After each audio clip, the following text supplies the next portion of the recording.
This Civic Media podcast is sponsored by UW Organ and Tissue Donation. Organ donations are desperately needed, and now is the right time to become an organ donor. Talk to your family. Get the dot. Save lives. Go to heroicdeed.com.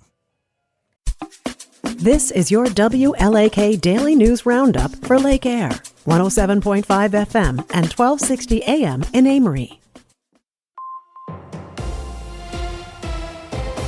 For WLAK News, I'm James Kelly. The New Day Advocacy Center in Ashland is running a fundraiser to maintain their operations following a significant loss in funding.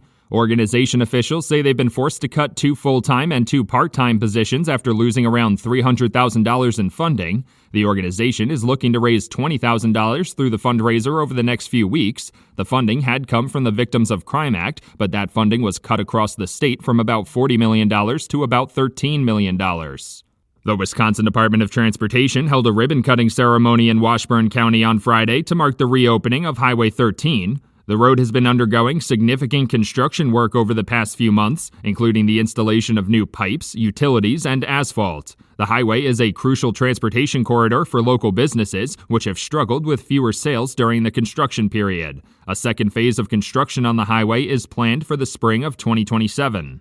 With the gun deer hunting season getting underway this week, officials from the Wisconsin Department of Natural Resources are encouraging hunters to participate in their deer donation program. The program has been helping to stock food pantries across the state ahead of the holiday season for over 20 years, and hunters have donated over 94,000 deer since its inception. To donate a deer, hunters must field dress it, register it, and test it for chronic wasting disease, and contact their local processor to ensure they have space.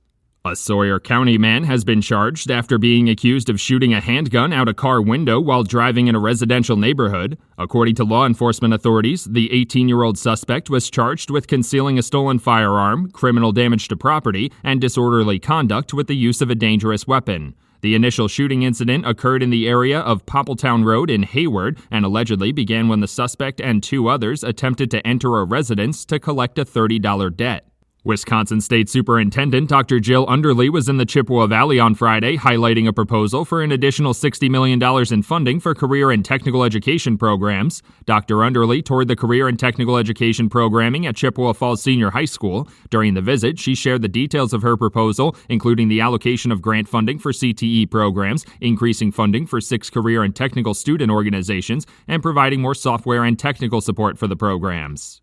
A legislative study committee is looking into new ways to manage the sandhill crane population. The committee is considering a bill that would direct the Wisconsin Department of Natural Resources to hold a sandhill crane hunt and begin establishing a reimbursement or rebate program for farmers whose crops have been damaged by the birds. Conservationists say lawmakers should not authorize a hunt until a new management plan is put in place. Under state law, farmers cannot get payment for crop damage unless there is an authorized hunt. If you've ever felt nervous about meeting up with someone from an internet marketplace, the St. Louis County Sheriff's Office and Duluth Police Department have you covered. The law enforcement agencies have established a safe exchange space for people to pick up items they've purchased online at the Joint Public Safety Building on North Arlington Avenue.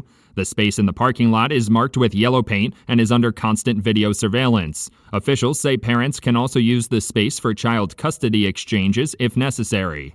Construction is officially underway on an expansion project for the paper company Sofidel in Duluth. Officials say the massive expansion project will cost around $200 million and should be completed in 2026. The project will be completed in 2 phases, and when complete, will provide the company with an automated warehouse to cut down on shipping costs. Officials also say the expansion will create an additional 160 jobs for the region. Construction on the expansion project has been underway for about 2 weeks. Wisconsin farmers may be able to get a slow-moving vehicle sign for their farm equipment for free. The Marshfield Clinic Research Institute's National Farm Medicine Center and Agribility of Wisconsin are offering the free signs in the hopes that they'll help farmers avoid accidents when using equipment like tractors on the roads.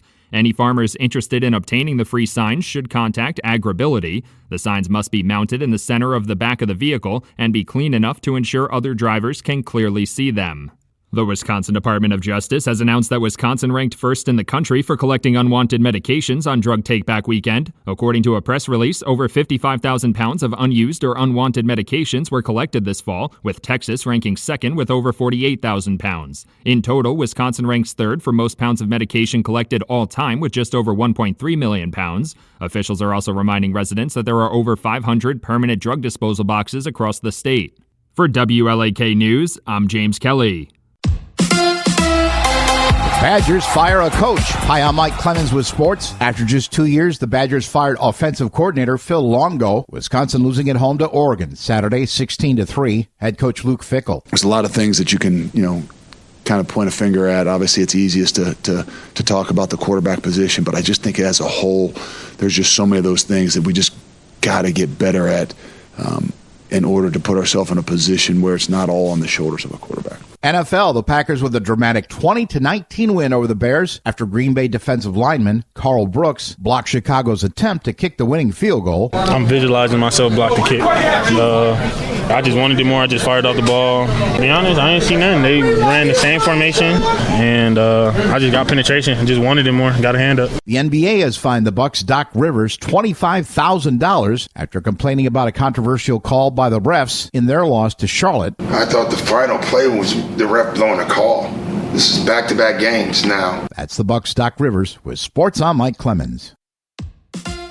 On your entertainment beat, I'm Pete Schwaba. If you're looking for big savings and comfort this holiday season, you can buy Oprah's favorite sheets and PJs for up to 30% off. Her favorite pajamas have been marked down from $230 to just $160 buku Dolores. It isn't cheap, but who doesn't want to go to bed feeling like Oprah Winfrey? HBO's wildly popular The Last of Us broke records for viewership on the streamer. Season 2 of the post-apocalyptic show will drop in spring of 2025, according to HBO chairman Casey Bloys. The Last of Us is based on the popular video game of the same title. The show stars Pedro Pascal and Bella Ramsey, who will both return for the second season. Ramsey teased that the second season will be even darker than the first. If you're a Pascal fan and can't wait until spring of 2025 to watch him on screen, check him out in Gladiator 2, which opens November 22nd. The 2025 Oscars have made their choice for an MC, and his name is Conan O'Brien. The gangly, awkward, but hilarious O'Brien follows Jimmy Kimmel, who hosted the event the last 2 years and a total of 4 times. The Academy calls O'Brien the perfect choice to lead their global celebration of film. Oscars ratings have slowly been building again after a dip about 5 years ago. O'Brien released this statement: "America demanded it, and now it's happening. Taco Bell's new cheesy chalupa supreme." In other news, I'm hosting the Oscars. It's official. Hollywood is officially out of original ideas. The show Friday Night Lights is getting a revisit, according to Variety. None of the original cast members are expected to return. The original show ran for 5 seasons from 2006 to 2011 on NBC. Before that, it was a movie that came out in 2004. The 2020s will be known as the age of the reboot and sequels. There's been lots of talk in the news lately about celebrity biopics. Some that make you go, really? Mariah Carey, however, has a great bio with many elements that would make an interesting drama. She had a toxic marriage to a record producer, has the most popular modern Christmas song ever, is loaded with grit and resilience, and seems to value privacy unlike some other pop icons. Most importantly, when it comes to her career, she holds the record for the solo artist with the most #1 hits on the Billboard Hot 100. That's right, folks, she's got more #1 hits than Elvis. Director Lee Daniels hinted at the possible film on social media, which would be based on the 2020 book about Carey titled The Meaning of Mariah Carey. Staying in the world of biopics, Boyz II Men is also working on a film about their 30-year career. The influential R&B group with hits like It's So Hard to Say Goodbye to Yesterday and End of the Road are 4-time Grammy winners. There is no release date at this time. For more showbiz fun, tune into Nightlight with me, Pete Schwaba, weeknights from 6 to 8 p.m. on the Civic Media Radio Network. Becoming mostly cloudy this afternoon with rain developing later today, and there could be some heavy rain with a half-inch to an inch of rain possible late today, tonight, into early tomorrow. Our high today, 53, will drop into the mid-40s tonight. Rain ending windy tomorrow with a high in the upper 50s. I'm meteorologist Sean Cable. Outside now, it's 35. That's your WLAK Daily News Roundup from Civic Media. Subscribe to this podcast on Spotify, Apple, or wherever you find your podcasts. Find more news at lakeair.radio. The national news cycle never stops. but it can be hard to find news about your local community. Civic Media is dedicated to providing quality local and state news coverage across Wisconsin. With the Civic Media app, you can get notifications about local stories that matter to you and your community. Find the free Civic Media app in your phone's app store and choose notifications from the menu to tell us what kind of news you want to hear about.